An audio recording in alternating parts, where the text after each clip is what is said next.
What's up, guys? Brady Figuel here, coming at you with a review for this new split chain record, Motionblur, that was released just yesterday, Friday, July 11th. This is this band's debut album, and I will say something that immediately stuck out to me about this album is just the different fusion of subgenres. The majority of this album's sound seems to be pretty 90s focused because a lot of the tracks have kind of like that gloom-inducing, moody, grunge type feel. But there's also moments on songs like Spit and Under the Wire and Gray and the Blue where the guitar riffs have a bit more of a bite to them, just in the production. And it's things like that would separate this album and this band's sound from a band like Superheaven, for instance. But there's also this like underlying post-hardcore feel that this record has that really comes to life on a song like The Space in Between, which really is like a straight-to-the-point, upbeat, energetic, post-hardcore type song. This album and this band's sound really does bring together a lot of different corners of rock and metal.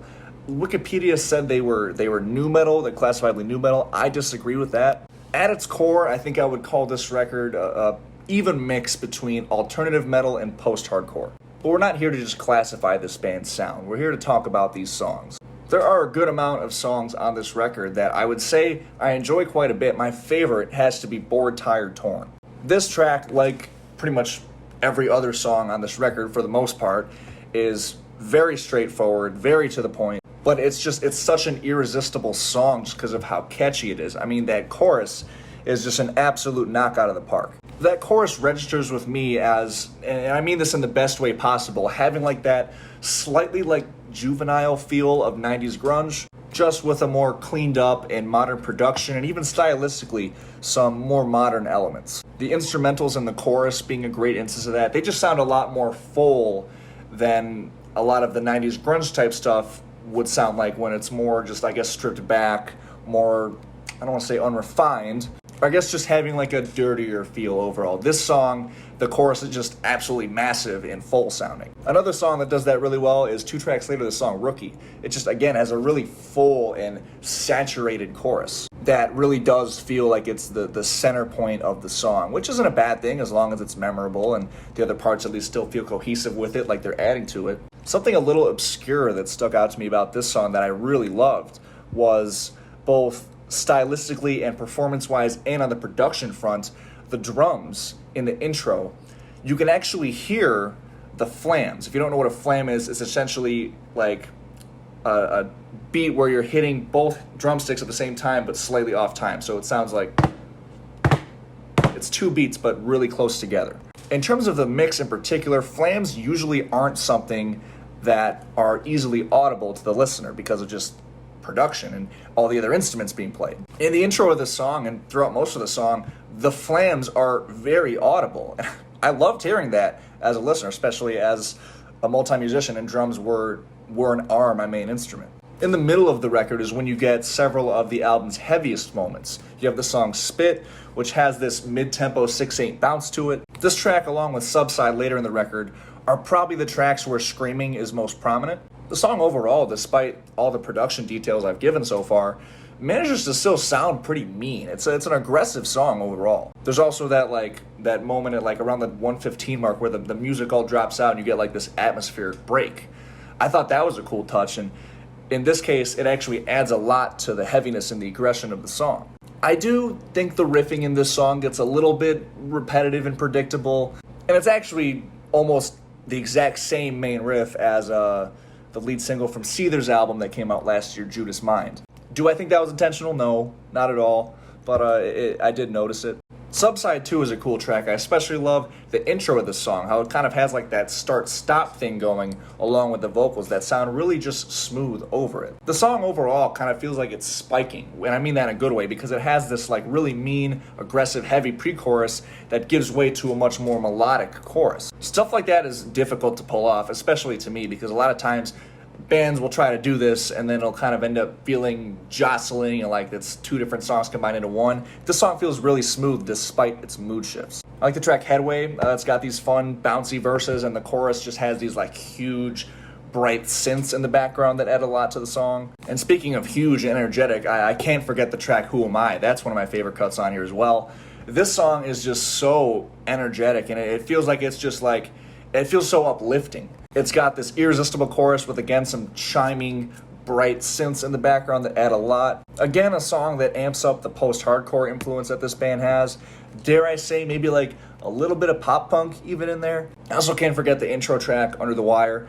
The song itself has a cool like ambient intro that feels like it is kind of setting the mood for the album. Even after multiple listens, I think this was like the perfect track to start the album with. And at the end, at like the 2:45 mark, this like open chord breakdown kicks in. It has these like really smooth pinch harmonics weaved in there that brought to mind maybe something that would have been on like those first two Breaking Benjamin albums. And also this song has, again, one of my favorite choruses on the record. So as you can see, there were several cuts that I did genuinely enjoy in here, but that wasn't really the case for the full record. The track I'm Not Dying to Be Here really just didn't do anything for me. It kind of just whizzed by.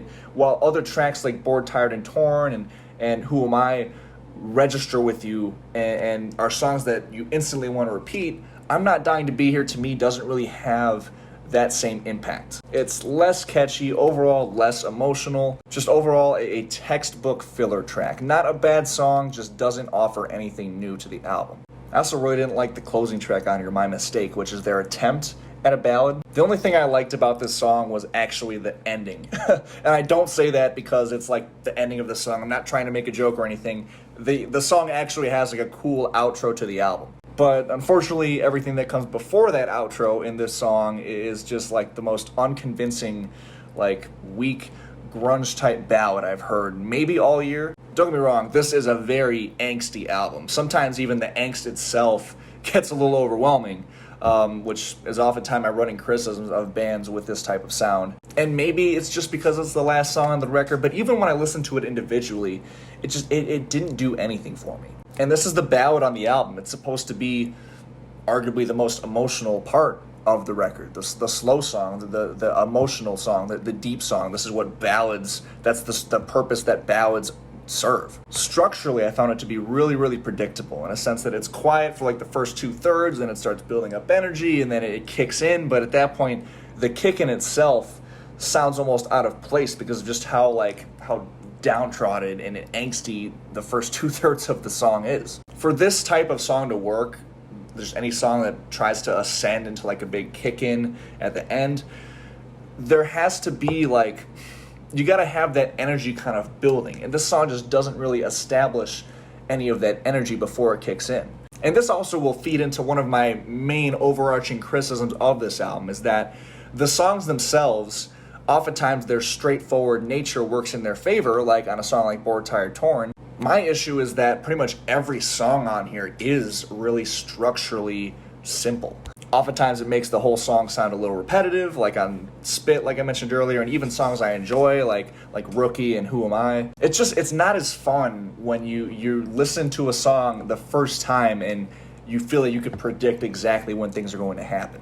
I just would have liked to see some more exploration structurally and musically, especially when like the Deftones influence is all over this record. And Deftones are known for their experimentation and their outside the box thinking.